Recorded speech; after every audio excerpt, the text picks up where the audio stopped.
Nanti ada yang marah. Nanti saya dikasain Yahudi pesek. Nanti saya gatain begal nasab. Nanti dikatain Wahabi. Nanti dikatain Khawarij. Kira-kira saya Wahabi apa NU? Haul ada sejak kapan? Sejak Wali Songo. Islam pertama datang ke Indonesia, Wali Songo sudah haul. Ya haulnya begini, di halaman nggak kelihatan kuburannya. Kalau ada orang haul kayak tetangga sebelah, haulnya di kuburan, kuburannya dikasih kembang sampai nggak kelihatan kuburannya, kembang semuanya. Habis 2 juta beli kembangnya juga. Setelah sekujur tubuhnya dikasih kembang, di atasnya dikasih payung, payungnya dikasih kembang lagi. Ini cara haul, bukan ajaran Wali Songo, bukan haul cara Nahdlatul Ulama. Cara Nahdlatul Ulama dari dulu ya begini, ngundang orang baca Yasin atau baca Kulhu, baca Falak bin Nas, zikir, kemudian ada ceramah, terus ada doa. Kalau ada berkat, bagi berkatnya. Kalau ada aqua, bagi aquanya. Ada kopi, bagi kopinya. Ini coro Nahdlatul Ulama. Ajaran Wali Songo adalah ajaran Islam rahmatan lil alamin, yang mengajak manusia dengan cinta, mengajak manusia dengan kasih sayang. Dan ajaran ini secara ideologis dan biologis diwarisi oleh Nahdlatul Ulama. Coba kita lihat guru-guru kita di dalam mengajarkan agama Islam ke tengah masyarakat. Dengan kasih sayang, dengan cinta, tidak menggurui. Kemudian masyarakat berbondong-bondong masuk ke dalam agama Islam. Kita berislam mungkin sudah 500 tahun. Sejak kita berislam ini, Wali Songo mengajarkan bahwa manusia dilihat bukan dari pangkat duniawinya, dilihat bukan dari harta benda yang ia miliki, dilihat bukan dari siapa keturunannya, tapi dilihat dari takwanya kepada Allah Subhanahu wa ta'ala. Para Wali Songo mengajarkan kesetaraan kepada umat Islam, kepada bangsa Nusantara pada masa itu, yang kemudian menjadi Indonesia pada tahun 1945. Indonesia merdeka 1945, Kiai Rafi'i membangun masjid ini 1924, beberapa puluh tahun sebelum Indonesia merdeka. Maka pantas kalau kita masyarakat kampung ini malam hari ini hadir dengan perasaan sukacita. Wajar kalau malam hari ini masyarakat ingin mendoakan salah seorang yang menjadi barometer Islam ketika itu. Dan kemudian Indonesia merdeka pada 1945.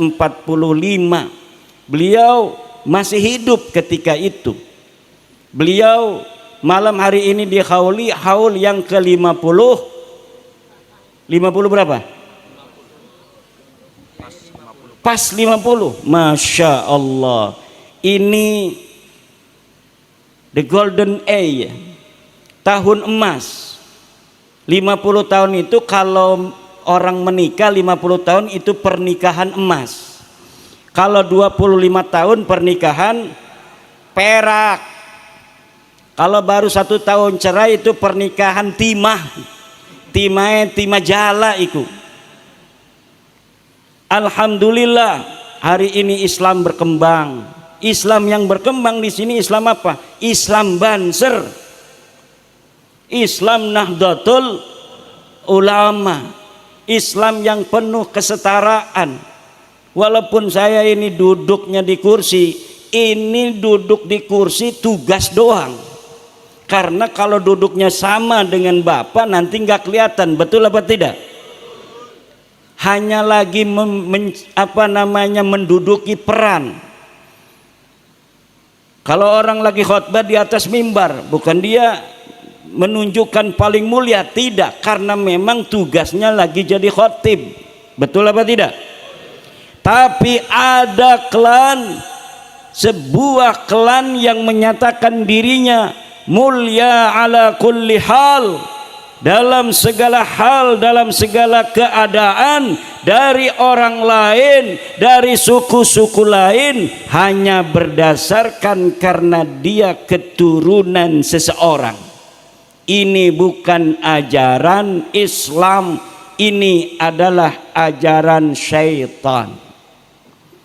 Tidak ada di dalam ajaran Islam seseorang lebih mulia dari orang lain hanya berdasarkan keturunannya. Dia harus terbukti berprestasi dalam hidupnya. Gus Alwi hari ini orang mulia bukan karena beliau adalah anak dari Kiai Rafi'i, bukan karena beliau cucu daripada Raden Kertadipa, tetapi karena beliau berprestasi, beliau belajar, beliau mau menuntut ilmu, kemudian mengabdi di tengah masyarakat.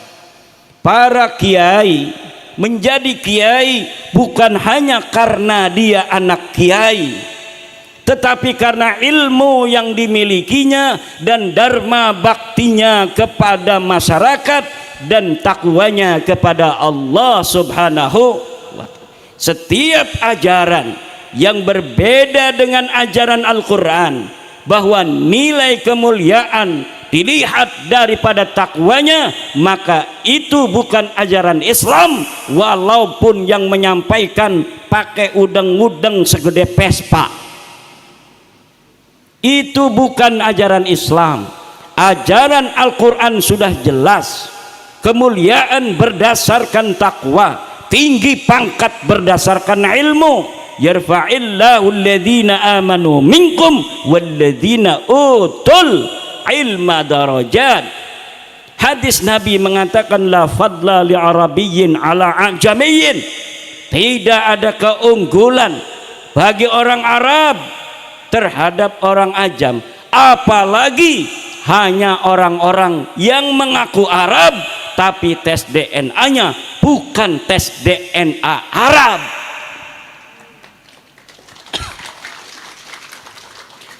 Maksudnya apa tepuk tangan itu? Maksudnya apa tepuk tangan? Seneng apa setuju? Atau mancing-mancing saya bicara nasab? Ngomong nasab apa enggak nih malam ini? Ngomong nasab apa tidak? Nanti ada yang marah. Nanti saya dikasain Yahudi pesek. Nanti saya gatain begal nasab. Nanti dikatain Wahabi. Nanti dikatain Khawarij. Kira-kira saya Wahabi apa NU? Saya Syiah apa NU? Saya iblis apa Muslim? Lah udah orang 40 ngomong sesuatu itu sudah benar. Udah disaksikan 40 orang. Kalau ada orang katanya dengan tulus mengatakan Gus Muhson ini wali ini. Kalau kita berdoa bareng-bareng Bapak, 40 orang berdoa tuh, ngeriung tuh, makanya kalau ngeriung jangan pelit-pelit ngundang orang. Minimal 40 orang. Biar amin-aminnya itu 40 orang. Itu katanya jauh dari tidak dikabulkan oleh Allah Subhanahu. Walaupun nggak ngerti, amin amin doang. Yang ngedoakan apa namanya tuh siapa? Kiai. Allahumma sholli ala sayyidina Muhammadin fil awwalin wal akhirin. Amin. Padahal dia nggak ngerti apa-apa. Tapi Allah Maha Penyayang, Allah Maha Pengasih. Doa dia walaupun dia tidak ngerti, husnudzon kepada kiai, bahwa kiai berdoanya ini adalah berdoa yang baik untuk dirinya dan untuk yang hadir, maka apa yang didoakan kiai itu akan diberikan juga kepada dia yang ikut. Amin. Bagaimana kalau yang doa itu ada di YouTube, ada di televisi, aminin aja. Kita nggak tahu apakah itu sampai apa enggak. Mudah-mudahan aja sampai. Itu namanya husnudzon kepada Allah. Ana inda dhanni abdi bi. Aku menurut persangkaan hambaku kepada aku. Itu namanya husnudzon kepada Allah. Harus kita husnudzon kepada Allah. Kalau kita lagi acara begini gerimis, wah ini tanda kita yang hajat ini adem. Itu namanya husnudzon billah. Jangan turun hujan kita ada acara, dosa apa nih? Dosa apa nih? Jangan begitu, kita langsung husnudzon billah, pasti ada hikmahnya. Husnudzon kepada Allah harus, husnudzon kepada penipu haram. Husnudzon kepada penipu, udah tahu tampangnya penipu, dan udah kata tetangganya, awas kalau orang itu datang kamu hati-hati, penipu itu orang. Tiba-tiba datang ke rumah dia, kita husnudzon. Boleh apa tidak kepada orang yang ada qarinah, yang ada dalil bahwa dia penipu? Tidak boleh. Ihtarisu anfusakum bidzanni. Bahkan ada riwayatnya ihtarisu anfusakum bisu'idzan. Jaga dirimu dengan suudzan.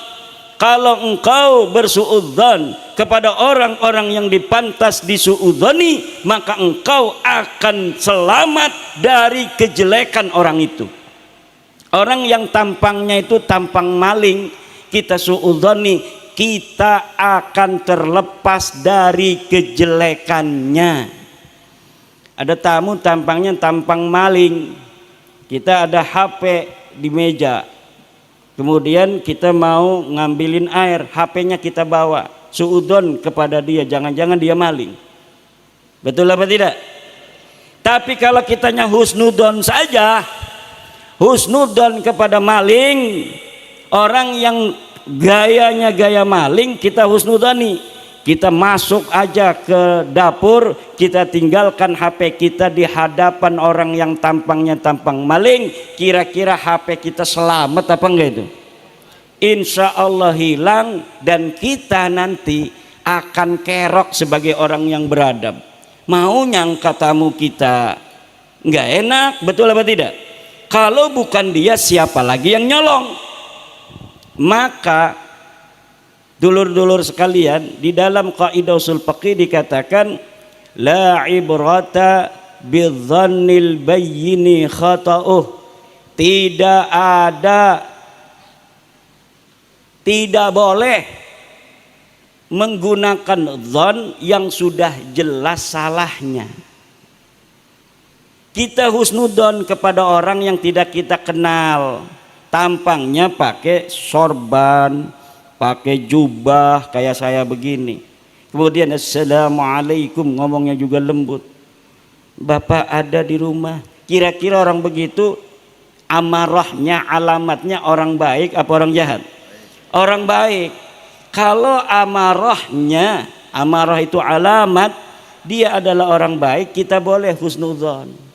Mangga nanti bapak saya ada, panggilin bapak kita, husnudzon kita. Ada HP, ada ini juga, nggak bakal pakai jubah begitu mau nyolong. Itu masih mending begitu. Tapi kalau tampangnya udah urakan, akhlaknya tidak menunjukkan orang yang saleh, gebrak-gebrak pintu, assalamualaikum, assalamualaikum, bapak ada, kita belum pernah kenal, dia belum pernah datang, maka layak orang itu untuk disuudzoni. Kalau misalnya ada orang saleh zaman dulu datang ke kiai, contohnya Mbah Hasyim Asy'ari, ngaku cucu Nabi. Mbah Hasyim Asy'ari melihat akhlaknya baik, orangnya saleh, megangnya tasbih, subhanallah, subhanallah, masya Allah, akhlaknya tandak tunduk pada Mbah Hasyim.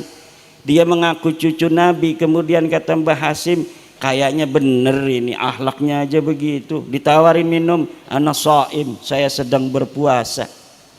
Kemudian dia amplopin misalnya Mbah Hasyim, nolak dia, malah dia ngambil emas 10 gram. Ini buat Mbah Hasyim. Masya Allah, orang akhlaknya begitu. Kira-kira ngaku cucu Nabi, kita percaya enggak?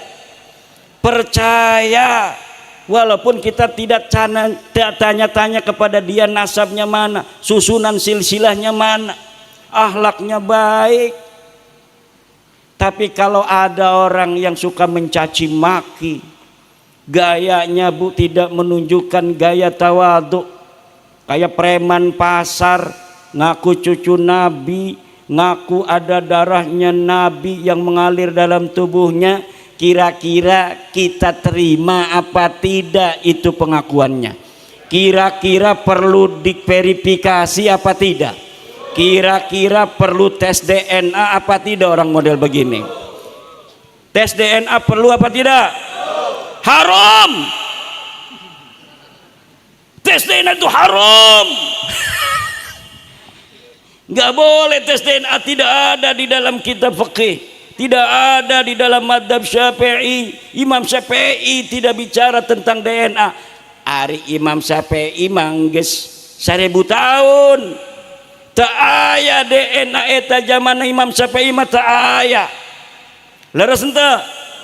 Tidak ada DNA di masa lalu. DNA itu bukan tugasnya Imam Syafi'i. DNA itu tugasnya LBM PBNU.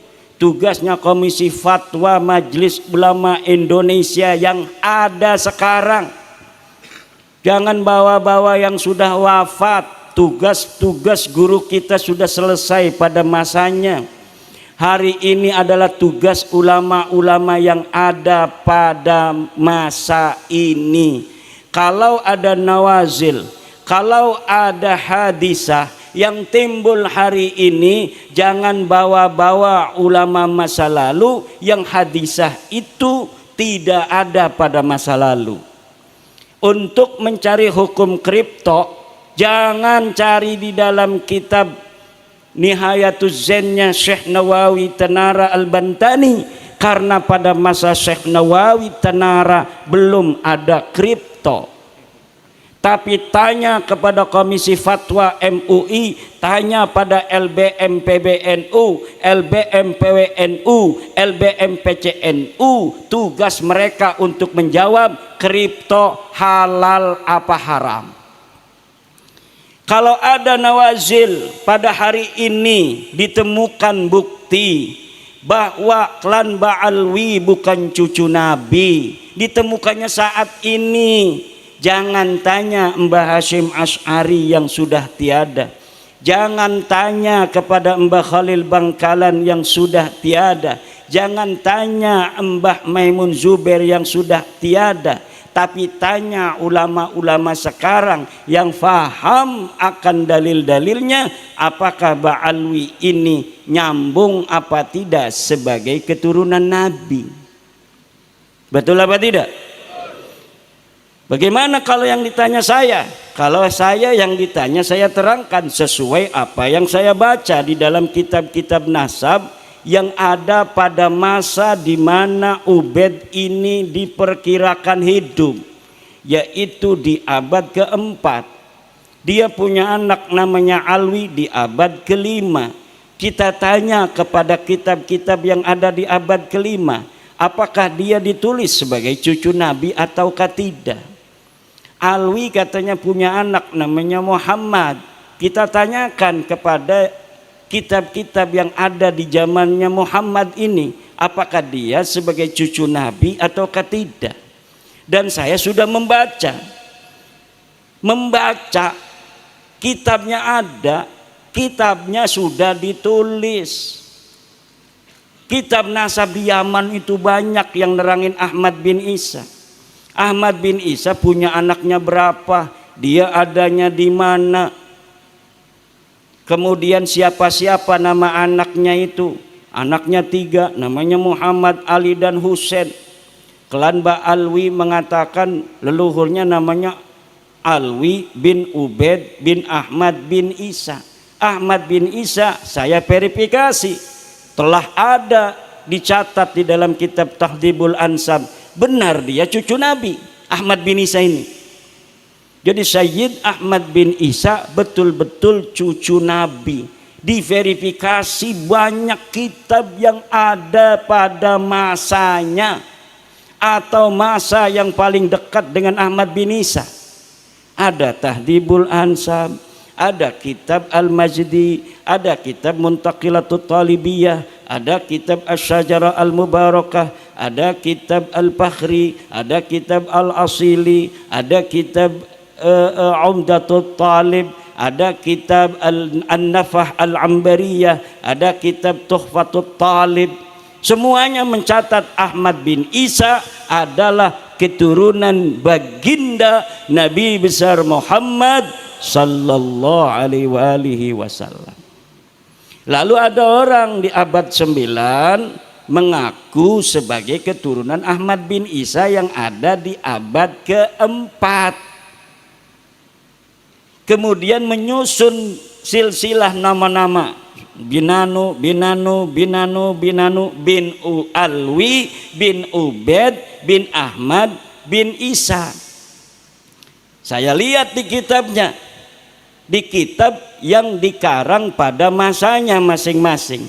Ternyata nama-nama dari leluhur para habaib ini menurut bacaan saya tidak ada dicatat sebagai keturunan baginda Nabi Muhammad sallallahu alaihi wasallam. Saya tulis di dalam tulisan saya, sekarang saya dimarah-marahin, Pak. Saya dicaci maki.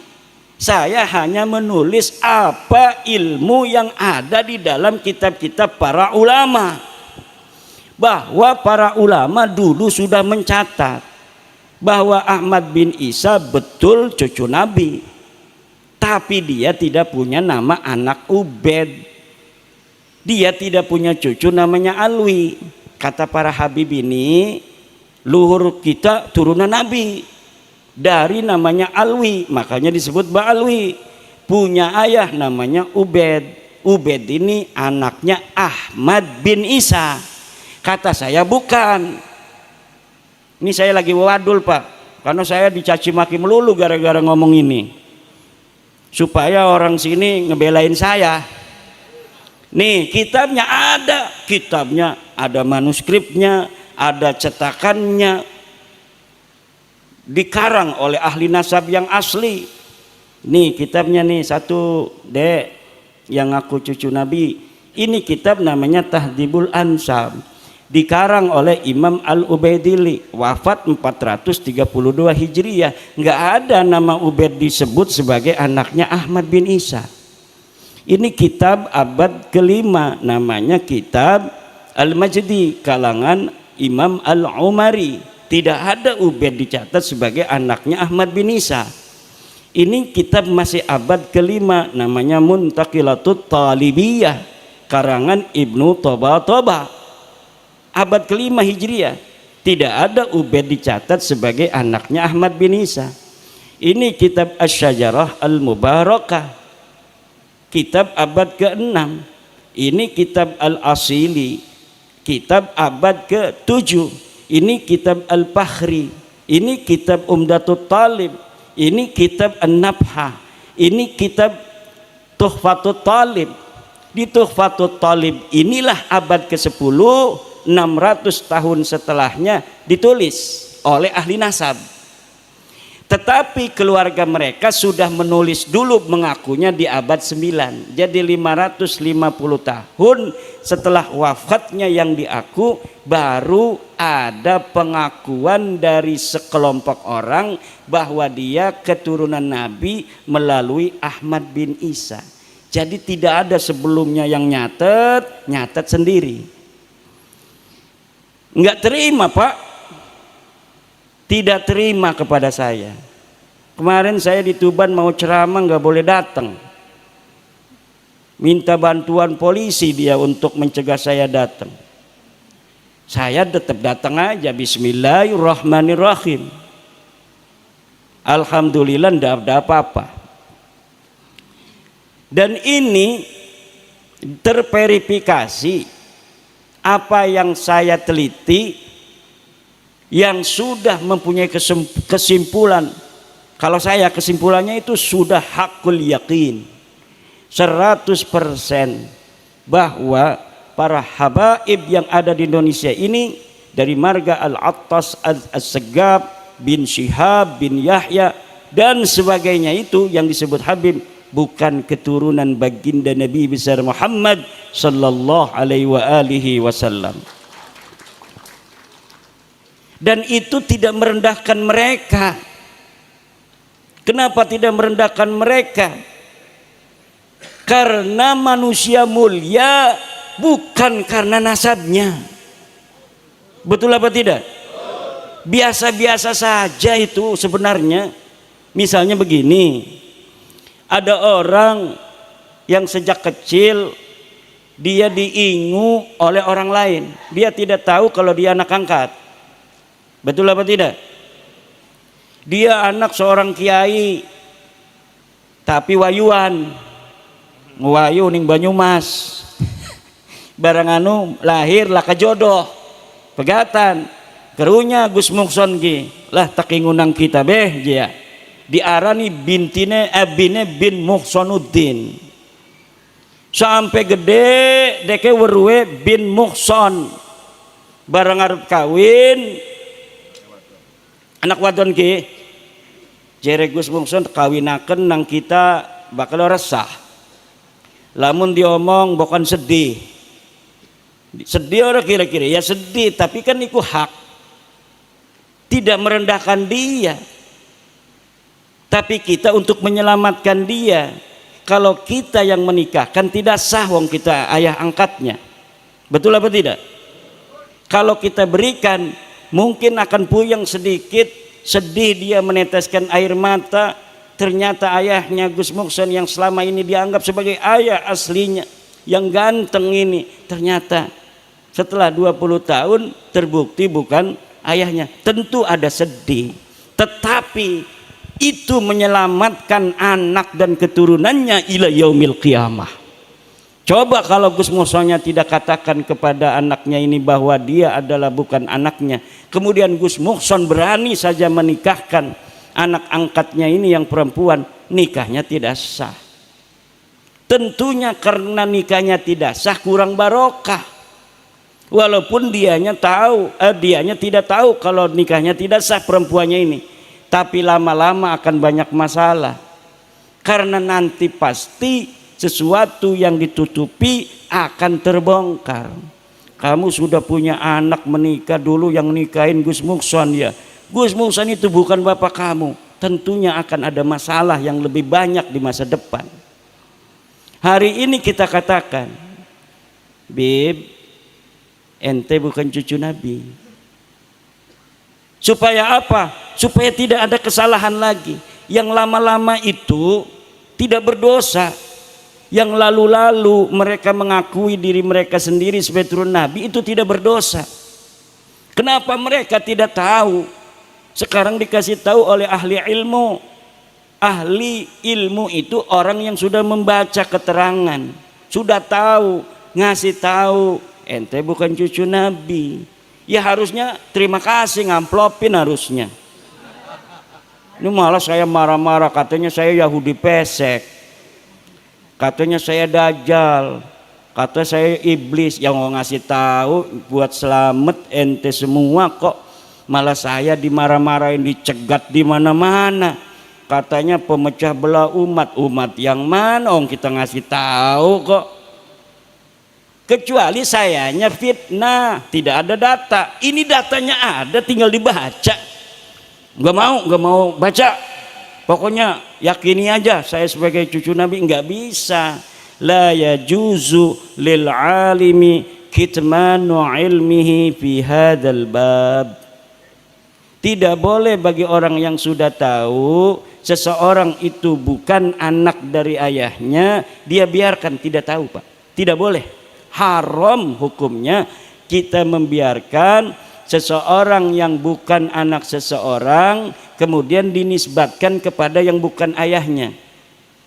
Boleh itu kalau kepada kakeknya, kayak Nabi Muhammad itu kadang-kadang disebut Muhammad bin Abdul Muttalib. Ana Muhammad la kadhib, ana ibnu Abdul Muttalib. Ana Muhammad la kadhib, ana ibnu Abdul Muttalib. Ana ibnu Abdul Muttalib. Kalau ke kakeknya boleh, kalau ke buyutnya boleh, kalau ke jangganya boleh. Makanya ada bin Adam aja kan, karena Nabi Adam itu kakeknya. Imaduddin bin Adam boleh. Kenapa? Nabi Adam itu kakek saya. Gus Muson, Nabi Adam kakeknya bukan. Jangan-jangan bukan dari Nabi Adam ini. Nah, ke kakek kita boleh. Seperti pengarang Alfiyah. Siapa? Muhammad bin Abdullah bin Malik. Itu dia langsung Muhammad bin Malik, tidak Muhammad bin Abdullah. Itu kepada kakeknya boleh. Nah, kata Allah, ud'uhum li'abaihim. Panggil mereka, orang-orang itu dengan nama bapak-bapak mereka. Bapak-bapak itu bapaknya, kakeknya, buyutnya, cangga, wareng, krepek, balung, udeg-udeg, gantung, siwur, terus sampai Nabi Adam. Boleh tuh dia. Kalau dia ada catatan dari Nabi Ibrahim, misalnya Gus Muhson bin Ibrahim, boleh. Karena ada catatan dia masih keturunan Nabi Ibrahim. Kalau dia ada turunan bin Adam, boleh.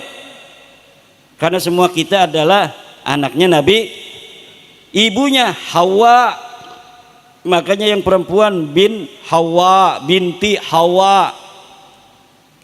Anak perempuannya Nyi Siti Hawa, anak laki-lakinya Nyi Siti Hawa, bin Hawa, binti Hawa. Itu boleh.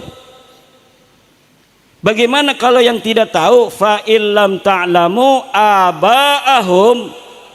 Kalau kalian tidak tahu nama bapak-bapak mereka, fa ikhwanukum fid dini wa mawalikum, maka tetap mereka adalah saudara kamu. Walau saudara kita Ba'alwi ini bukan turun Nabi, kita tetap cinta kok. Betul apa tidak? Kalau yang alim kita harus hormati, betul apa tidak? Ini yang akan kita lakukan. Jangan ada pikiran kalau misalnya sudah tidak terbukti pada cucu Nabi, kita tidak menghormati lagi dia sebagai saudara. Tidak ada bos yang semacam itu. PWI itu tidak begitu. Jangan takut-takut di sweeping. Nggak ada itu PWI pernah ngomong mau nyweeping orang. Nggak ada. Kita ini mengatakan dengan didasari kecintaan kepada sesama umat Islam. Kita membuka ini dengan didasari kecintaan sesama anak bangsa Indonesia. Tidak ada kebencian secara zati kepada siapapun. Apalagi tentu di antara kita ada yang sudah muasyarah, betul apa tidak? Ada yang bergaul sebagai teman, ada yang teman kantor, betul apa tidak? Ada yang teman sekolah. Masa gara-gara dia bukan cucu Nabi kemudian kita tidak mau berteman dengan dia lagi? Tidak ada begitu. Kita hanya kasih tahu bahwa Anda bukan cucu Nabi, jangan ngaku-ngaku lagi, itu doang, beres. Ayo mari kita yang tadinya biasa ngopi lagi. Yang biasanya kita kerja bareng lagi, kalau bisa live dengan Gusmar. Wah, yang lalu biar berlalu. Sekarang kita tatap masa depan. Kita bangun Indonesia bersama-sama. Wahai para bani-bani Tunggul Ametung, bani-bani Siliwangi, bani-bani apalagi itu Ken Arok, bani-bani Raden Patah, Majapahit dan lain sebagainya. Kami dari Bani Ba'alwi bin Ubaid siap bersama-sama membangun Indonesia ini semakin jaya. Takbir. Itu saja. Setuju apa tidak? Setuju apa tidak? Karena kalau tidak begitu masih maksa-maksa enggak bakal bisa. Ini karena sudah ada tes DNA. Sekarang sudah ada tes DNA. Tes DNA ini seperti sidik jari. Sidik jari orang itu nggak ada yang sama, Gus Heri. Aja meredeng-meredeng mengkono niku. Joh, mata nih. Gale ji asli mah ganteng je. Sidik jari orang ini walaupun saudara nih, Gus Alwi dengan Sekdes ponakan tuh Sekdes. Sidik jarinya berbeda. Saudara kembar pun sidik jarinya berbeda. Jadi lamun kita nyekel kopi ki beginian ki. Iki kosong iki apa jawane sih? Iki kan lagi contoh. Nih, ada sidik jari saya di sini. Nih sidik jari nih. Pengen nginum barangnya mah. Ceramah melulu, suara sampai serak. Mampir di Gusmar tadi, suruh ngerekaman dulu lagi setengah jam. Ngecaprak lagi aja. Bismillahirrahmanirrahim. Nah, ini alhamdulillah ada sidik jari saya. Kalau misalnya kata polisi, ini Anda melaporkan apa? Saya melaporkan larutan cap kaki 3 saya ada yang minum. Saya tidak terima. Kenapa? Karena itu diberikan oleh janda muda.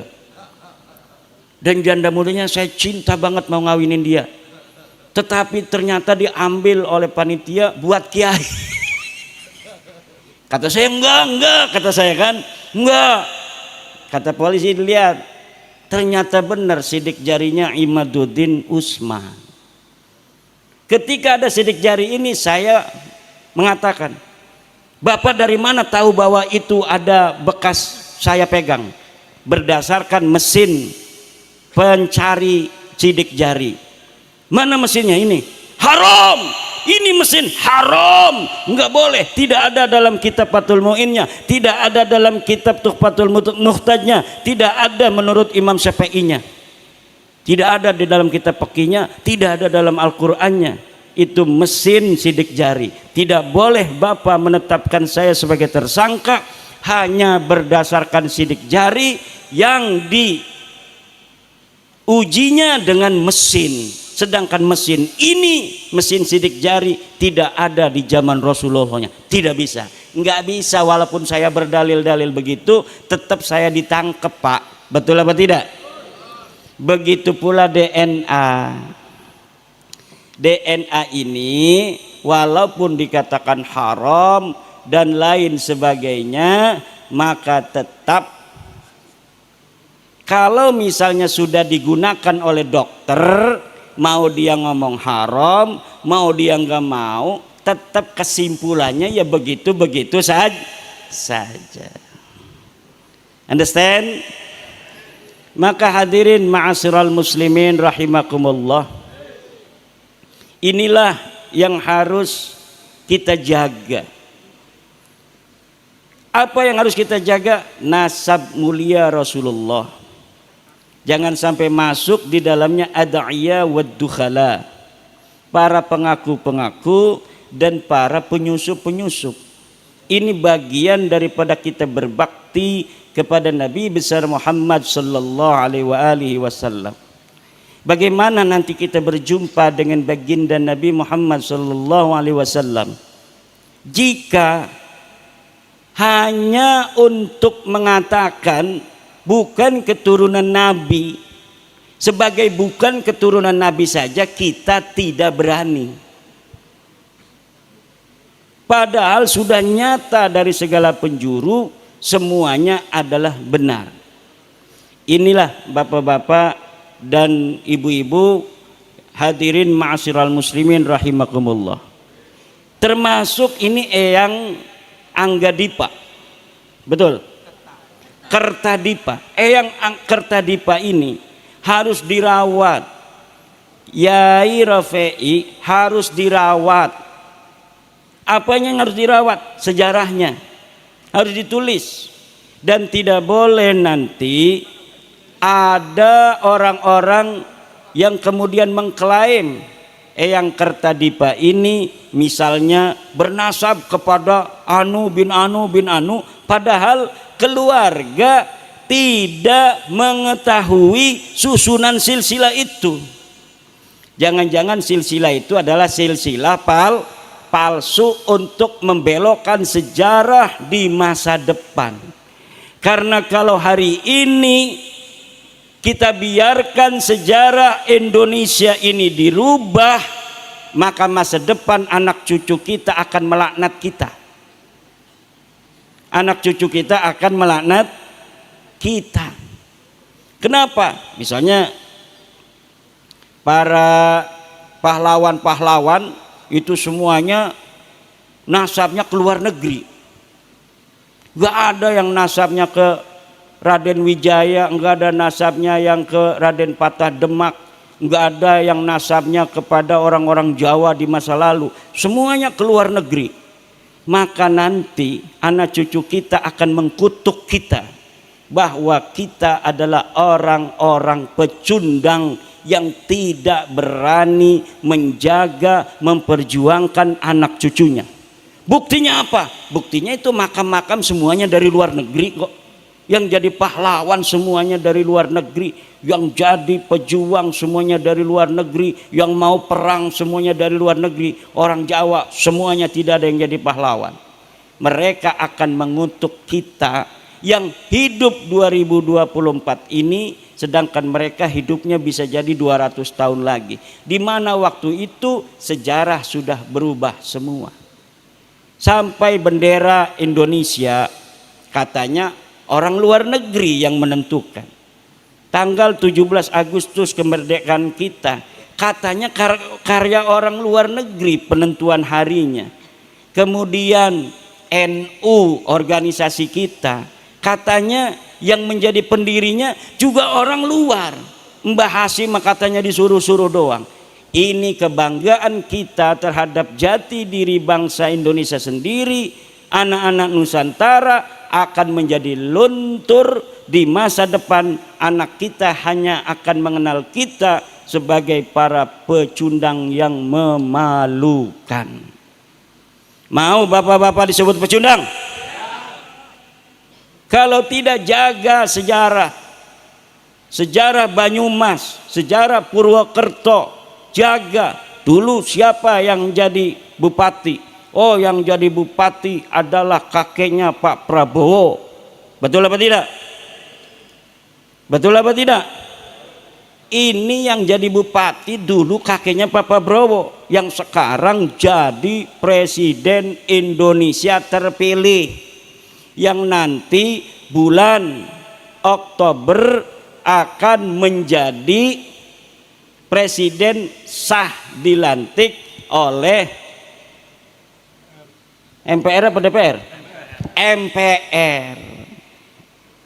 Itu orang Banyumas, harus bangga ini orang Banyumas. Pak Prabowo itu turunan orang Banyumas. Alhamdulillah. Desa kula Kresek iku mbeke duwe wakil presiden. Kiai Maruf Amin lahir Kresek. Bikin pondoknya di Tenara karena beliau adalah cucu keponakan Syekh Nawawi Tenara, ibunya keturunan Tenara, jaraknya 12 km. Tapi wong Banyumas wis duwe presiden. Alhamdulillah. Ini menunjukkan harga martabat dari orang-orang Banyumas. Alhamdulillah. Senajan orang nyolok. misal nyolok tora. Alhamdulillah iki suara kula iki kayaknya wis beneran entek iki ceramah pirang-pirang tempat tenaga wis rada apa kurang, mungkin ambil barokah untuk kepada siapa guru kita yang mulia Ki Rafi'i. Ini saya cukupkan sampai di sini, mudah-mudahan kita semua penuh barokah. Orang tua kita Ki Rafi'i akan Allah berikan derajat yang lebih mulia di sisinya dan semoga keturunannya akan Allah angkat derajatnya, dan kita semua yang hadir akan Allah berikan kemuliaan, keselamatan dunia dan akhirat, kita dan anak cucu kita ila yaumil qiyamah. Wallahu huwal muwaffiqu ila aqwami tariqin. Wassalamu alaikum warahmatullahi wabarakatuh.